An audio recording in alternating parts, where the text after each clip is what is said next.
reading from Dune. So, we are starting in chapter 1 of Heretics of Dune. This is still pretty hard for my voice, but, doing my best, so hang in with me. And here we go. Most discipline is hidden discipline, designed not to liberate, but to limit. Do not ask why. Be cautious with how. Why leads to inexorability to paradox. How traps you in a universe of cause and effect. Both deny the infinite. From the Apocrypha of Rakis. Taraza told you, did she not, that we have gone through 11 of those Duncan, Idaho gholas? This one is the 12th. The old Reverend Mother Shuang Yu spoke with deliberate bitterness as she looked down from the third-story parapet at the lone child playing on the enclosed lawn. The planet Gamu's bright midday sunlight bounced off the white courtyard walls, filling the area beneath them with brilliance, as though a spotlight had been directed onto the young ghola. Gone through, the Reverend Mother Lucilla thought. She allowed herself a short nod, thinking how coldly impersonal were Shuang Yu's manner and choice of words. We have used up our supply. Send us more. The child on the lawn appeared to be about 12 standard years of age, but appearance could be deceptive with a ghola not yet awakened to his original memories. The child took that moment to look up to the watchers above him. He has a sturdy figure, with a direct gaze that focused intently from beneath a black cap of caracal hair. The yellow sunlight of early spring cast a small shadow on his feet. His skin was darkly tanned, but a slight movement of his body shifted his blue single suit, revealing pale skin at the left shoulder. Not only are these gholas costly, but they are supremely dangerous to us. Shuang Yu said. Her voice came out flat and emotionless, all the more powerful because of that. It was the voice of a Reverend Mother instructor speaking down to an acolyte, and it emphasized for Lucilla that Shuang Yu was one of those who protested openly against the ghola project. Taraza had warned. She will try to win you over. 11 failures are enough, Shuang Yu said. Lucilla glanced at Shuang Yu's wrinkled features, thinking suddenly, someday I may be old and wizened too, and perhaps I will be a power in the Bene Gesserit as well. Shuang Yu was a small woman with many age marks earned in the Sisterhood affairs. Lucilla knew from her own assignment studies that Shuang Yu's conventional black robe concealed a skinny figure that few others than her acolyte dressers and the males bred to her had ever seen. Shuang Yu's mouth was wide, the lower lip constricted by the age lines that fanned into a jutting chin. Her manner tended to a curt abruptness that the uninitiated had often interpreted as anger. The commander of the Gamu Keep was one who kept herself to herself more than most Reverend Mothers. Once more, Lucilla wished she knew the entire scope of the ghola project. Tarza had drawn the dividing line clearly enough, though. Shuang Yu is not to be trusted where the safety of the ghola is concerned. We think the Tlilaxu themselves killed most of the previous 11, Shuang Yu said. That in itself should tell us something. Matching Shuang Yu's manner, Lucilla adopted a quiet attitude of almost emotionless waiting. Her manner said, I may be much younger than you, Shuang Yu, but I too am a full Reverend Mother. She could feel Shuang Yu's gaze. Shuang Yu had seen the hollows of this Lucilla, but the woman in the flesh was more disconcerting. An imprinter of the last training, no doubt of it. Blue and blue eyes, uncorrected by any lens, gave Lucilla a piercing expression that went with her long oval face. With the hood of her black Abba robe thrown back as it was now, brown hair was revealed, drawn into a tight barrette, and then cascading down her back. Not even the stiffest robe could completely hide Lucilla's ample breasts. She was from a genetic line famous for its motherly nature and she had borne 3 children for the sisterhood, 2 by the same sire. Yes, a brown-haired charmer with full breasts and a motherly disposition. "You say very little," Shuang Yu said. "This tells me that Tarza has warned you against me." "Do you have reason to believe assassins will try to kill this 12th ghola?" Lucilla asked. "They already have tried." Strange how the word heresy came to mind when thinking of Shuang Yu, Lucilla thought. Could there be heresy among the Reverend Mothers? The religious overtones of the words seemed out of place in a Bene Gesserit context.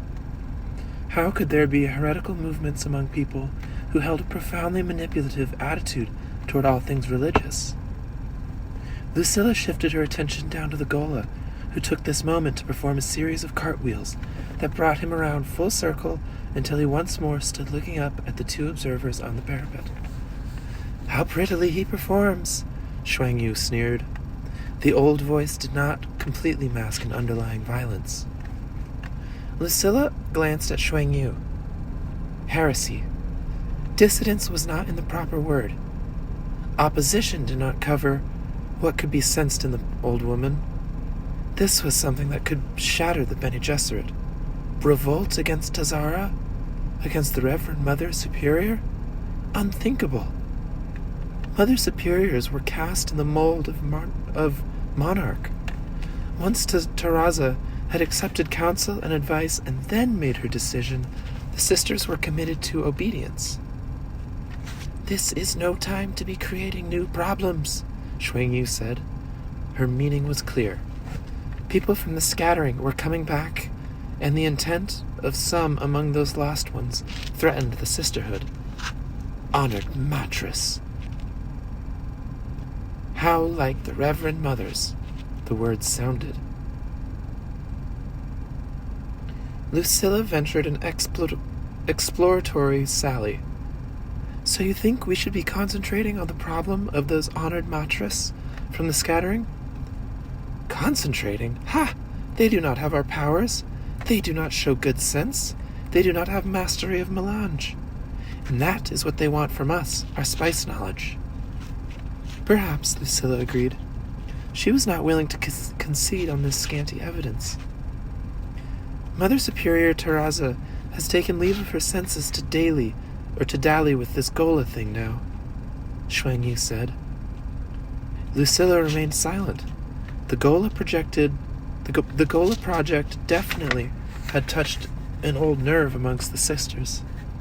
The possibility, even remote, that they might arouse another Quidat's Haderach sent shoulders of angry fear through the ranks. To meddle with the worm-bound remnants of the tyrant, that was dangerous in the extreme. "We should never take that ghola to Rakis," Shuang Yu muttered. "Let sleeping worms lie." Lucilla gave her attention once more to the ghola child. He had turned his back on the high parapet with its 2 Reverend Mothers, but something about his posture said he knew that they discussed him while he waited their response. "You doubtless realize that you have been called in while he is yet too young," Shuang Yu said.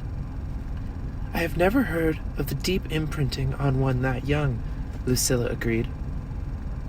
She allowed something softly self-mocking in her tone, a thing that she knew Shuang Yu could hear and misinterpret. The management of procreation and all its attendant necessities, that was the Bene Gesserit ultimate specialty. Use love but avoid it, Shuang Yu would be thinking now. The Sisterhood's analysts knew the roots of love. They had examined this quite early in their development, but had never dared breed it out of those they influenced. Tolerate love but guard against it. That was the rule. Know that it lay deep within the human genetic makeup, a safety net to ensure continuation of the species. You used it when necessary, imprinting selected individuals, sometimes upon each other, for the Sisterhood's purposes, knowing then that such individuals would be linked by powerful bonding lines, not readily available to the common awareness. Others might observe such links and plots the consequences, and plot the consequences, but the linked ones would dance to unconscious music. I was not suggesting that it's a mistake to imprint him, Shuang Yu said, misreading Lucilla's silence. We do what we are ordered to do, Lucilla chided. Let Shuang Yu make of that what you would. Then you do not object to taking the ghola to Rakis, Shuang Yu said. I wonder if you would continue such unquestioning obedience if you knew the full story. Lucilla inhaled a deep breath. Was the entire design for Duncan Idaho gholas to be shared with her now? There is a female child named Sheena Brugh on Rakis, Shuang Yu said. She can control the giant worms. Lucilla concealed her alertness. Giant worms. Not Shai-Hulud. Not Shaitan. Giant worms. The Sand Rider predicted by the tyrant had appeared at last. I do not make idle chatter, Shuang Yu said when Lucilla continued silent. Indeed not, Lucilla thought, and you call a thing by its descriptive label, not by the name of its mystical import. Giant worms. And you're really thinking about the tyrant, Leto II, whose endless dream is carried as a pearl of awareness in each of those worms. Or so we are led to believe. Shuang Yu nodded towards the child on the lawn below them. Do you think their ghola will be able to influence the girl who controls the worms?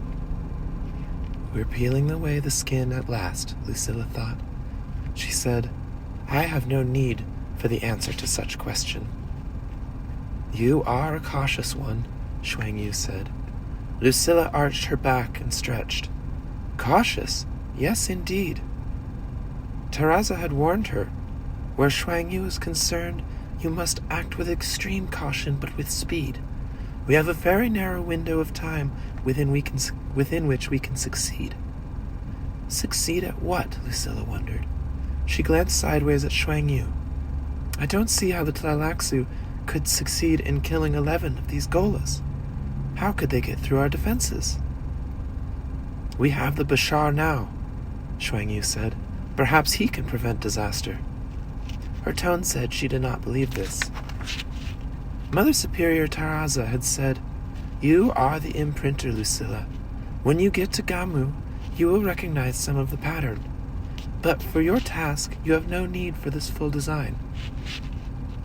Think of the cost, Shuang Yu said, glaring down at the ghola, who was now squatted, pulling at tufts of grass. Cost had nothing to do with it, Lucilla knew. The open admission of failure was much more important. The sisterhood could not reveal its fallibility, but the fact that an imprinter had been summoned early, that was vital. Taraza had known the imprinter would see this and recognize part of the pattern. Shuang Yu gestured with one bony hand at the child, who had returned to his solitary play, running and tumbling at the grass. Politics, Shuang Yu said. No doubt sisterhood politics lay at the core of Shuang Yu's heresy, Lucilla thought. The delicacy of the internal argument could be deduced from the fact that Shuang Yu had been put in charge of the keep here on Gamu. Those who opposed Taraza refused to sit on the sidelines. Shuang Yu turned and looked squarely at Lucilla. Enough had been said. Enough had been heard and screened through the minds trained in Bene Gesserit awareness. The chapter house had chosen this Lucilla with great care. Lucilla felt the older woman's careful explanation, but refused to let this touch the innermost sense of purpose upon which every Reverend Mother could rely in times of stress. Here, let her look fully upon me. Lucilla turned and set her mouth in a soft smile, passing her gaze across the rooftop above them, opposite them.